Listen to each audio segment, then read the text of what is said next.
So, jadi tahun lepas berapa sebenarnya net investment inflow atau pelaburan sebenar yang masuk dalam negara kita, naik ke turun? Semalam Perdana Menteri Anwar Ibrahim, dia dengan bangganya mengatakan bahawa kita telah dapat pelaburan yang dilulus yang terbesar dalam sejarah Malaysia, tuan-tuan, iaitu 329 bilion, dia kata. Dan sejak semalam sampai hari ini, media-media pun telah melaporkan lah, dan pihak kerajaan pun telah menggembar-gemburkan perkara ini. So perkara ini, dan saya tengok gelagat Perdana Menteri ini agak melucukan sikit lah, tuan-tuan. Sebabnya apa?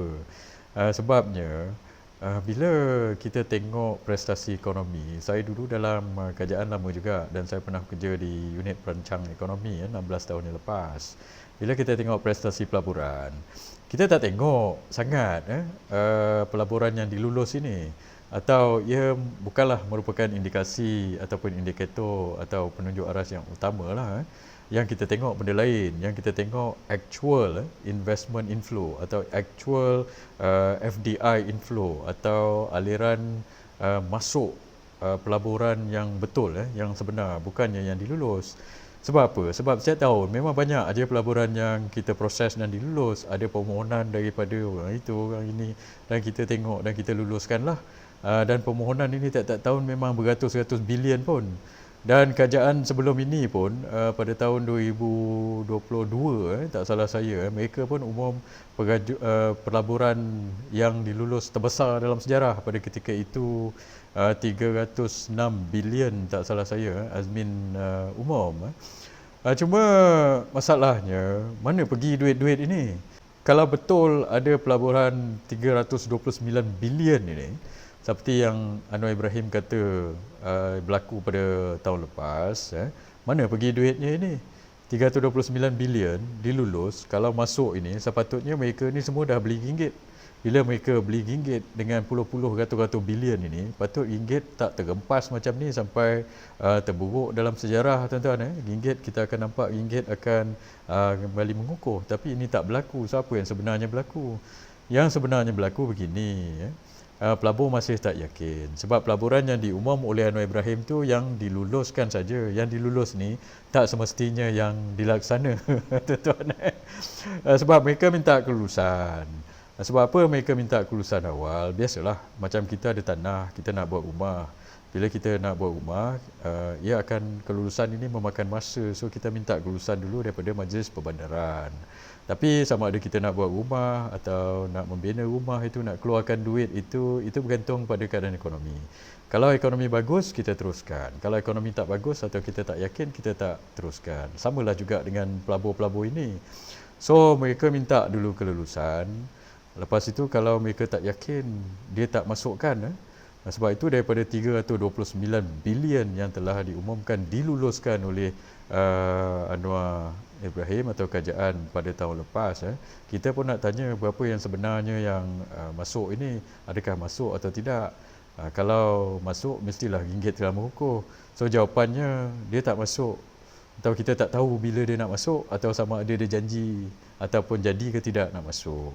So daripada indikasi ringgit yang kita tahu, tak adalah banyak bilion-bilion atau ratus bilion yang masuk. Sebab itu ringgit sekarang ni teruk pada kadar 4.8 ringgit per US dollar. Sebabnya pelabur tak masuk lah, tuan-tuan.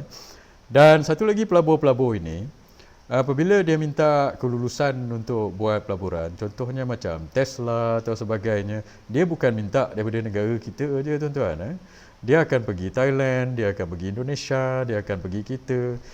So katakan dia nak melabur lah, dia declare interest dia nak melabur 50 bilion ke 100 bilion lah. Dia minta kelulusan kita, kelulusan Thailand, kelulusan Indonesia. Lepas tu dia tengoklah kelulusan mana, and lepas tu in time dia akan kaji lagi yang mana dia nak masuk. Last dia tak masuk kita, dia tak jadi sebab dia tengok keadaan ekonomi kita kucak-kacir, dia pergi negara lain. Ini yang biasanya berlaku, tuan-tuan, dan ini juga telah berlaku pada tahun lepas. Macam mana kita tahu prestasi pelaburan sebenar? Sebab tu saya kata tadi, kita kena tengok net investment inflow, the actual one, atau yang sebenarnya berapa aliran keluar masuk pelaburan yang berlaku pada negara kita. So Jadi tahun lepas berapa sebenarnya net investment inflow atau pelaburan sebenar yang masuk dalam negara kita, naik ke turun? Jawapannya tuan-tuan, turun teruk, jatuh teruk. Daripada laporan Bank Negara kata daripada laporannya, jumlah net investment inflow daripada FDI telah jatuh negatif 47%, hampir separuh jatuh. Daripada 74 bilion pada tahun 2022 kepada 39 bilion pada tahun 2023. So dalam setahun pentadbiran Anwar Ibrahim, FDI net inflow ni telah jatuh 35 bilion. Itu yang sebenarnya. Maksudnya pelabur-pelabur masih tak nak masuk dan mereka masih pegang duit mereka walaupun kelulusan itu telah mereka dapat. Ini prestasi sebenar. Bukannya yang dilulus-lulus ini. Dilulus ini saya ingat negara lain pun lulus ratus-ratus bilion.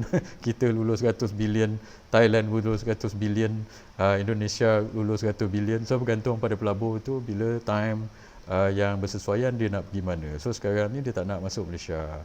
So apa benda yang Anwar Ibrahim ni nak bangga-bangga saya pun tak tahulah. Mungkin dia tengah terdesak tuan-tuan.